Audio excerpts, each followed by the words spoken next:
Welcome back, y'all. Welcome back to another segment of Walk With Me. And so I don't care where you're at, go ahead and grab your sneakers, your flip-flops, some clothes, okay? For those who like to walk around in your house like ain't nobody watching, and walk with me. Get your steps in because it's so important. It's good for the body, it's good for the soul, especially being in nature. But even if you have to walk around in your living room, go for it, or walk in place. Get those march-ins, all right? And today we're gonna talk about feeling like you're never good enough. And you know, we all, from time to time, struggle with those thoughts or imposter syndrome. But some of us struggle more with this than others, right? It could be debilitating for many of you. And so I wanna offer some support by talking about this, okay? And some tools on how to heal, And so why is this debilitating? Well, because when we constantly feel like we're not good enough, it increases anxiety and depression, okay? Obviously, because when we having this type of feeling, right, it comes with thoughts, and these thoughts sometimes will repeat itself over and over again. Why we don't feel like we're good enough? Maybe it's our performance at work, or you know, as a parent, you feel like you're basing your success on your children's performance in school, or you know, around others. And so it can be challenging.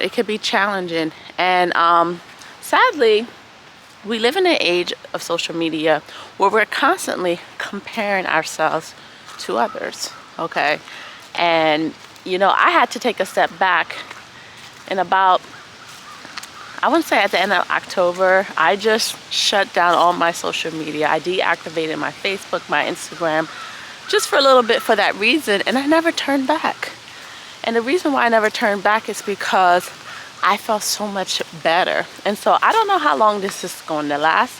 And I'm not saying that you can't be on social media, but if you are on social media, be mindful of its impact, okay? Especially with ads, right, and marketing. The goal of marketing is to make you feel like there's something wrong so you can purchase something, an item, as a solution, right? So the goal is to make you feel insecure. And if you're bombarded with these messages, hello, like, of course you're gonna feel crappy, okay? And so let's talk about how also we often outsource our sense of self. Okay, we outsource. Just like if you work for a company and they're outsourcing, right, their work to other countries, we outsource our sense of self. We look outside of ourselves, right? We look outside ourselves. Oh, I want to be like this person. I want to be this size, this particular weight, right? I want to look like him or her. I want to be successful like this person. And it's not based on our own intrinsic value. We don't stop and ask ourselves, good enough for who? Who are we trying to be good enough for? For what? What? And who came up with these measurements? Okay? I'm trying to figure that out. Do you know? Please tell me. All right? And so it's important to sit with yourself. And a lot of times we don't want to sit in stillness, right? But sometimes that's important, for not too long, okay? Because for those of us who struggle with anxiety, depression, and trauma, sitting stillness for a long time can be a dangerous thing, right? With our thoughts. But a little stillness is important because it allows us to say, okay, what are my goals? You know, forget about what so-and-so is doing. Other people highlights on Facebook. What are my goals? And it's important to set SMART goals, right? And this is an acronym, right? I'm not saying that your goals are dumb, but SMART goals that are specific, measurable, attainable, relatable, and that are timely. You have a deadline. So many times we don't set these type of goals. It's based on other people, and we wonder why we feel defeated. We wonder why we feel defeated. So that's what I want you guys to do. And I do have a video, and I'll link it somewhere, on how to set SMART goals, okay? And quarterly goals, right? Because I know the new year's upon us, and some of us, we set these, you know, huge goals, and then get frustrated after a month because we're not even, first of all, them goals probably wasn't realistic, or you probably didn't break it down to bite-sized pieces. And so check out that video. Now, we also, in order to heal from this concept of I'm not good enough, we have to let go of perfectionism. Some of us are just so competitive for no reason. For no reason. Like, you got to be the first to do everything. You got to be, you know, like, this is your value. And so it's important to know that failure, sometimes we can learn from failure. We can learn from our mistakes, right? And that perfectionist mindset a lot of times was developed in childhood. I don't know about you, but I'm a daughter of immigrant parents. And so I'll just say that. If you know, you know. Okay? Ukone for my Zos back there, okay? Sometimes I like to break out in Haitian Creole. So, you know, that mindset might have worked for a while and it got you to where you're at. But sometimes what may serve you on one stage of your life no longer serves you. Okay, let me say that again for those in the back.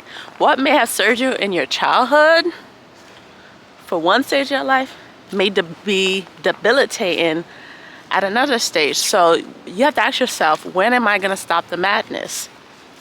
Because sometimes it is madness, right?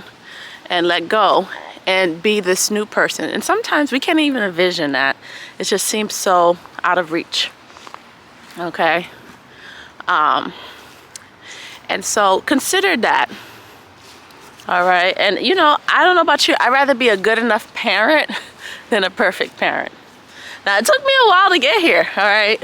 For those who know me, I have 2 boys, all right? And, you know, I was trying to be that perfect parent in the beginning, right? You're looking at all these influencers, you're looking at, you know, reading all these books, and that energy that you bring with striving to be perfect, you don't think the kids can pick up on that? And then it's like, are you parenting based on fear and anxiety because you're afraid of messing up? Or is it based on love? You know? And what you don't know is that that energy that you bring to parenting can affect the next generation. And so, guess what? Those kids learn to live in fear and anxiety because they see that you're moved by it. And so some things are generational. Some things are generational. And so some of you, your parents struggle with fear and anxiety. And back then it wasn't a thing, right? But they might have not had panic attacks, but they were on top of you. Did you do this? Did you do this? Did you do this, right? That's intrusive thoughts. That's rumination. That's control, right? Some of us don't realize that we come off as controlling. We think we're trying to help our kids, our family, and they're just like, Mom, please, just go somewhere. Get a hobby. Okay, when I go to the gym, my kids are like, go ahead, Mom, have a good time. If I forget, they're like, aren't you supposed to be going to the gym? Because guess what? They want their free time. Okay, low-key, they're like, leave me alone. And I'm here for it. Okay, and so we all need that. We all need that. But anyway, healing can be challenging because it's discomfort associated with letting go of feeling like I'm not good enough, right? It's really uncomfortable if you're used to operating in perfectionism to say, you know what, if I made a mistake, so be it. Maybe I don't have to do overtime so often, right? You're afraid of how people are going to view you, especially if you're a people pleaser. It's uncomfortable, but how are you going to heal if you don't take those steps? And you can heal by realizing, you know what? You may not,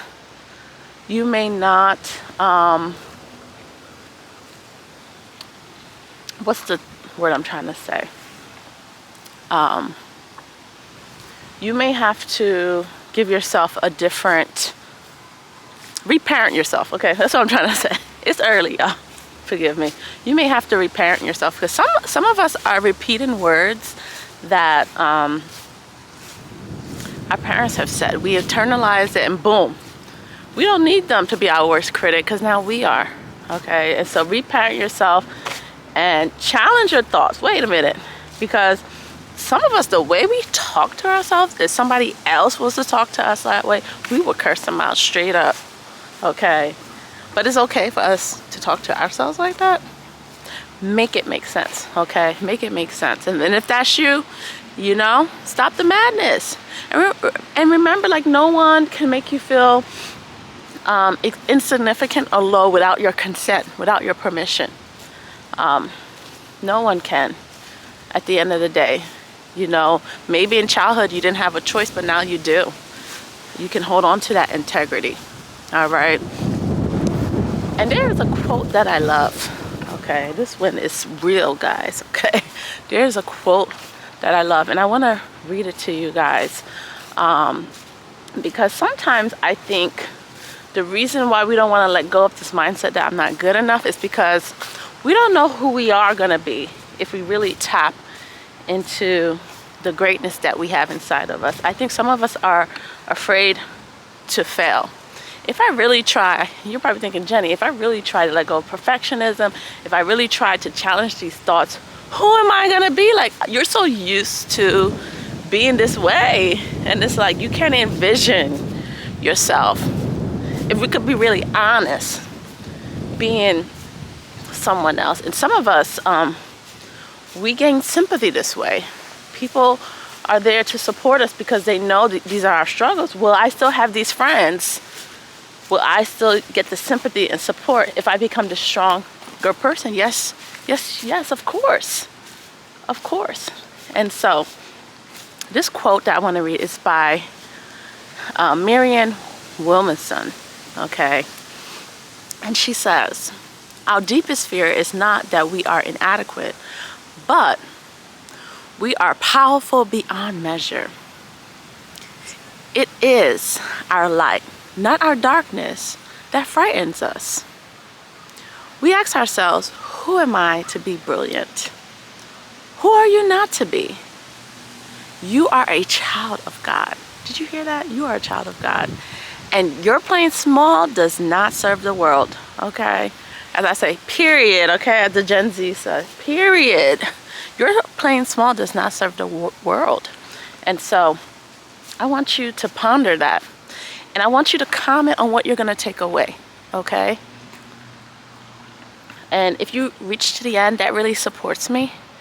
Go ahead and comment hashtag mental health. That way I know you made it to the end. But I appreciate your support. The next walk with me, we're going to talk about a book that I read that really challenged me, and it's called The Courage to Be Disliked. You definitely have to check it out. So I'm going to give a brief summary of it. Oh, and if you haven't already done so, subscribe, support your girl for free, hit that like button, and definitely share this video with a friend, okay? So we all can grow. All right, peace.